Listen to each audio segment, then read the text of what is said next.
안녕하세요. 다이아몬드의 정석 이동우입니다. 이 영상 바로 전 영상이 다이아몬드 가격의 상승에 대한 이야기를 좀 드렸습니다. 얼마나 올랐고 어떤 이유가 더 많이 올랐고 적게 올랐고 이런 거에 대한 안내를 드렸다면, 오늘 영상은 문의가 많았습니다. 그래, 올랐다고 하는데 더 오를 거냐, 덜 오를 거냐, 이거에 대한 정보는 더 있지 않겠느냐, 이제 제게 문의를 하시는 거죠. 제가 그 영상에도 여러 번 얘기 드렸습니다. 알 수 없습니다. 제가 함부로 오릅니다 했다가도 멱살을 잡힐 것이고, 떨어집니다 했다가도 멱살을 잡힐 수 있기 때문에, 따라서 오늘 이 영상은 첫 번째, 많이 오른 이유가 뭡니까? 다이아몬드 정석에서는 어떻게 생각하십니까? 라고 문의하셔서 그거에 대한 얘기를 제가 드릴 거고요. 두 번째로는 러시아산 다이아몬드가 많다는 걸 아시는 분들이 계시더라고요. 전 세계의 30%가 러시아에서 나옵니다. 근데 그 러시아가 지금 우크라이나를 침공해서 미국과 유럽 혹은 전 세계에서 지탄을 받으면서 제재를 받고 있는데, 그로 인한 것 때문에 오른 것이 아닌지에 대한 부분, 요거 이제 두 가지를 짚어서 안내를 드려볼까 합니다. 자, 우선 러시아 이야기를 먼저 하겠습니다. 그게 두 번째 답에도 약간 섞여 있으니까요. 러시아가 어쩌다가 30%씩이나 전 세계 다이아몬드의 공급을 갖게 됐을까요? 원래 드비어스 영국 업체거든요.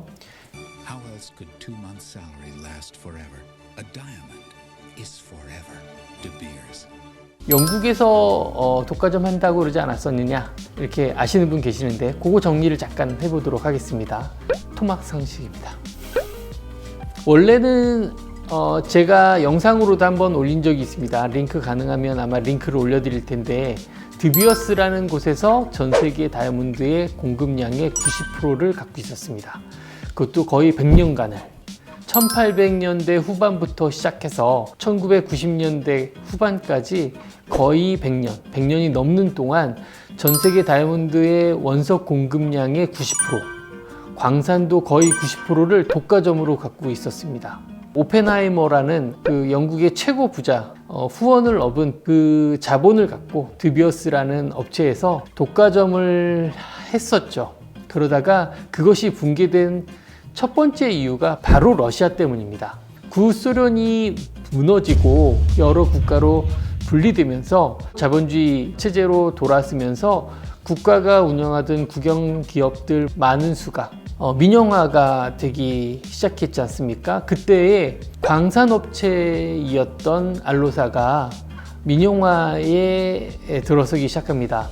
완벽한 민영화가 된 건 2016년이라고 하더라고요. 다이아몬드만이 아닌 이런 광산업체였습니다. 그 중에서 일부가 다이아몬드였고, 러시아의 다이아몬드가 꽤 많이 나기 시작하면서 광산업을 시작했습니다. 그런 알로사가 드비어스로부터 반기를 든 것이 세르게이 이바노프 CEO가 그 알로사를 경영하기 시작해서부터입니다. 원래 아버지가 푸틴의 측근이었던 국방부 장관이었다가 그 아들인 세르게이 이바노프가 알로사를 맡게 되고, 알로사는 드비어스의 반기를 듭니다. 나이도 젊죠. 1980년생입니다. 1980년생이면 만으로 42세, 우리나라 나이로 44살? 아주 젊죠. 저보다 젊습니다. 그러니까요, 1980년생, 뭐 나이가 젊다고 해서, 그죠? 나이가 젊다고 해서 잘못된 건 아닙니다. 주크버그 젊죠. 예. 참고로 앨런 머스크랑 저랑 동급입니다. 갑이죠.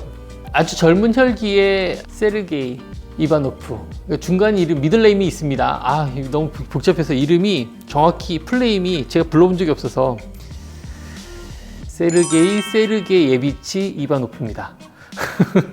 세르게이 플레임으로 부르다 숨 넘어가겠는데, 어쨌든 이 사람이 드비어스의 반기를 듭니다. 드비어스는 전 세계의 모든 업체가 물건을 살 수 있는 업체가 아닙니다. 그들이 지정한 업체만 가서 살 수 있었거든요. 현재도 약 80개에서 90개 사이의 업체들만 지정하고 그 업체들에게만 원섭을 혹은 연마된 다이아몬드를 공급합니다. 그리고 그들이 다른 업체들, 그 하부 업체들, 또 그 허브 업체들 이렇게 어떤 피라미드 형태로 해서 꼭지점에서 점차 퍼뜨려내는 식의 거래를 하고 있었고 지금도 하고 있거든요. 그 중에 일부, 첫 번째 그 사이트 홀더라고 하는 알로사가 있었는데 그 알로사가 반기를 든 거죠. 전 세계 30%고 알로사가 드비어스보다 훨씬 더 많은 양의 다이아몬드를 공급하는 더 큰 회사가 돼버렸습니다. 지금 현 CEO가 만든 거죠. 푸틴 대통령의 재정적 후원자들 7명이 있는데 그들이 첫 번째 제재 대상에 들어가는데 그 중에 한 명이 이 사람도 들어갑니다. 간단하게 생각하시면 러시아에서 나온 30%나 되는 다이아몬드 원석이 전 세계에 공급이 안 될 테니 가격이 올랐구나 라고 당연히 생각할 수 있거든요. 그런데 그것은 아닙니다. 왜냐면 방금 전에 전제 조건으로 말씀드렸던 그 사이트 홀더 시스템 있지 않습니까? 그게 현재도 적용되고 있습니다. 알로사 얼라이언스 프로그램이라고 해서 57개 업체만 지정해 놓습니다. 그리고 리오 탄토라는 광물 회사이거든요. 그들도 전 세계 다이아몬드 거래량의 총 4대체에 들어가거든요. 그들도 21개 업체만 지정을 하고요. 네 번째 업체인 도미니온이라는 업체도 있는데 그들도 31개 업체만 지정해서 갑니다. 그래서 약 130 좀 넘는 업체가 전 세계의 공급량의 70% 이상을 공급을 하고 있습니다. 근데 이들이 특히 그 위에 있는 드비어스, 알로사, 리오탄토, 도미니온, 기타 등등 몇몇 업체 그들이 모여서 1년에 몇 번씩 비공개 회의를 해서 다이아몬드의 수요와 공급에 대한 판단을 해서 가격을 제시하게 되는데 그것이 그 유명한 우리가 알고 있는 라파포트의 원료입니다. 라파포트가 그들 회의에서 나온 정보로 대부분 나옵니다. 그들은 신용 거래를 기본으로 합니다. 무슨 뜻이냐면 거래 명세표도 안 쓰고요. 그러니까 영수증 같은 것도 안 쓰고요. 예. 단순 그냥 말로 내가 얼마 줄게, 너 얼마 줘, 언제까지 줄래, 언제까지 줘, 이런 식으로 100% 신용으로만 거래를 합니다. 이게 또 중요한 포인트 중에 하나죠. 러시아에서 나온 전 세계 공급량의 30%인 다이아몬드가 러시아에서 연마되는 것이 아니고요. 대부분 90%는 인도에서, 일부는 중국에서 연마합니다. 러시아 내에서도 약간 연마하고요. 미국은 혹은 유럽은 러시아로부터 원석을 공급받지 않습니다. 원석을 공급받는 건 연마를 하러 가는 중국과 인도예요. 그러니까 인도와 중국이 러시아를 경제 제재를 하지 않으면 현재는 그런 상황이 벌어지고 있지 않습니다. 따라서 전혀 러시아산 원석의 전 세계 다이아몬드 공급에는 단 0.01%도 현재 어려움을 겪고 있지 않기 때문에 현재 넉 달에 걸쳐서 다이아몬드가 올라간 이 부분의 다이아몬드 가격 상승은 전혀 고려가 되어 있지 않습니다. 근데 혹여 만에 하나지만 전쟁이 혹시 길어지게 되면 그 공급으로 인한 가격 상승이 있을 수도 있다. 요거까지는 한번 참고를 하시면 되겠고요. 그렇다면 지금 다이아몬드 가격이 왜 이렇게 올랐나요? 중국과 미국 때문입니다. 특히 미국 때문이죠. 미국이 2018년도, 19년도 다이아몬드 소비량 대비 2021년도 기준으로 50% 상승했습니다. 이거는 사실 약간 폭등에 해당합니다. 왜냐하면 2018년도, 19년도는 코로나라든지 특별한 일이 없었거든요. 특별한 일이 없었는데도 불구하고 2018년도, 19년도 대비 2021년도의 판매량이 50% 상승했습니다. 그러니 재고를 갖고 공급하는 업체 입장에서는 예상치 못한 수요량이었던 겁니다. 심지어는 중국도 10% 이상 상승한 걸로 수치가 나와 있습니다. 수요가 너무 많이 급등한 겁니다. 그들은 돈을 벌어 다이아몬드를 사고 있었던 겁니다. 우리는 몰랐죠. 그들은 작년에 다이아몬드를 많이 샀습니다. 근데 작년에 가격이 낮았죠. 그래서 그것에 대한 공급이 너무 많이 이루어졌기 때문에 재고량이 줄어서 공급량을 줄일 수밖에 없는 상황이 돼서 올라간 겁니다. 그러니 더 이상 올라갈 여력이 없을 거라고 판단하시면 안 올라가거나 정체되거나 떨어질 것이고 금리가 좀 올라가게 되고 현금에 대한 유동성이 현물로 움직여지는 상황이 벌어져서 더 많은 수요가 생길 것이다 라고 판단하시게 되면 지금도 아직 안 오른 거라고 판단하실 수도 있습니다.